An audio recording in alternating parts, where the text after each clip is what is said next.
Hello friends, welcome to daily cooking. இன்றைக்கி நம்ம hotel style parotta சால்னா எப்படி செய்கிறதுன்னு தான் பார்க்க போகிறோம். பரோட்டா எப்படி சாஃப்டாக லேயராக செய்யணும்னு நான் ஆல்ரெடி வீடியோ போட்டிருக்கேன். டிஸ்கிரிப்ஷனில் லிங்க் கொடுத்துருக்கேன், செக் பண்ணி பார்த்துக்கோங்க. அதுக்கு சைட் டிஷ்ஷாக சால்னா எப்படி செய்கிறதுன்னு வாங்க பார்க்கலாம். மிக்ஸி ஜாரில் 2 பிரிஞ்சி இலை சேர்த்துக்கலாம். ஒரு சின்ன துண்டு பட்டையை சேர்த்துக்கலாம். 4 லவங்க பீஸ் சேர்த்துக்கலாம்.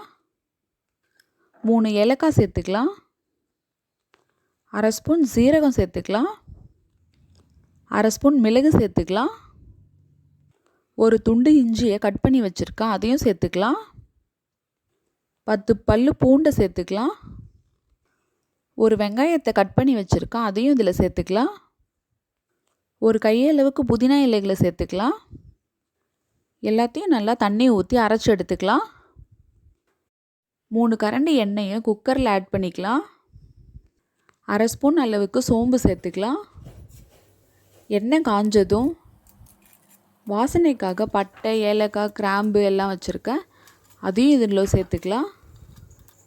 2 வெங்காயத்தை ஸ்லைஸ் பண்ணி வச்சுருக்கேன், அதையும் இதனோட சேர்த்துக்கலாம். வெங்காயம் நல்லா ஃப்ரை ஆகிற வரைக்கும் வதக்கி விடுங்க.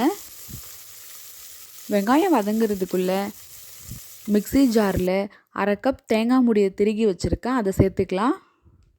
7-8 முந்திரி பயிரையும் இதனோட சேர்த்துக்கலாம்.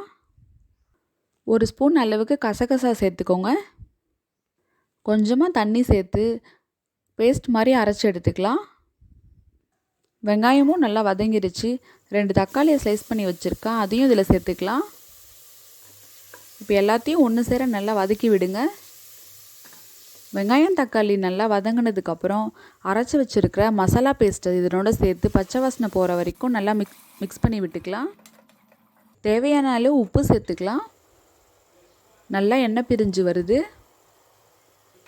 ஏற்கனவே 1/4 கிலோ அளவுக்கு மட்டனை மஞ்சத்தூள், உப்பு, காரெல்லாம் போட்டு வேக வச்சுருக்கேன், அதை இதனோட சேர்த்துக்கலாம். எல்லாத்தையும் ஒன்று சேர நல்லா கிளறி விடுங்க. 1/4 ஸ்பூன் மஞ்சள் தூள் சேர்த்துக்கலாம். 1 ஸ்பூன் அளவுக்கு குழம்பு மிளகாய் தூள் சேர்த்துக்கோங்க. அரை ஸ்பூன் காஷ்மீரி மிளகாய் தூள் சேர்த்துக்கலாம். 1 ஸ்பூன் கொத்தமல்லி தூள் சேர்த்துக்கலாம். அரை ஸ்பூன் அளவுக்கு சிக்கன் மசாலா சேர்த்துக்கலாம். சிக்கன் மசாலா இல்லைன்னா கரம் மசாலாவும் சேர்த்துக்கலாம். பச்சை வாசனை போனதுக்கப்புறமா அரைச்சி வச்ச தேங்காய் விழுது இதனோட சேர்த்துக்கலாம். எல்லாத்தையும் நல்லா மிக்ஸ் பண்ணிவிட்டு தேவையான அளவு தண்ணி சேர்த்துக்கலாம். கிரேவி மாதிரி நல்லா கெட்டியாக இருக்குது. 2 கிளாஸ் அளவுக்கு தண்ணி சேர்த்து நல்லா மிக்ஸ் பண்ணிக்கலாம். சால்னா எப்பயுமே தண்ணியாக தான் இருக்கணும், அப்போ தான் நல்லாயிருக்கும். உப்பு காரெல்லாம் கரெக்டாக இருக்கான்னு செக் பண்ணி பார்த்துக்கோங்க. எனக்கு காரம் கொஞ்சம் கம்மியாக இருக்குது, அதனால் 1/2 ஸ்பூன் தனி மிளகாய் சேர்த்துக்கிறேன். 15 நிமிஷம் கொதிக்க வச்சு எடுத்திங்கன்னா மட்டன் சால்னா ரெடி ஆகிடுச்சு. பரோட்டாக்கு இது ஒரு சூப்பர் காம்பினேஷன்.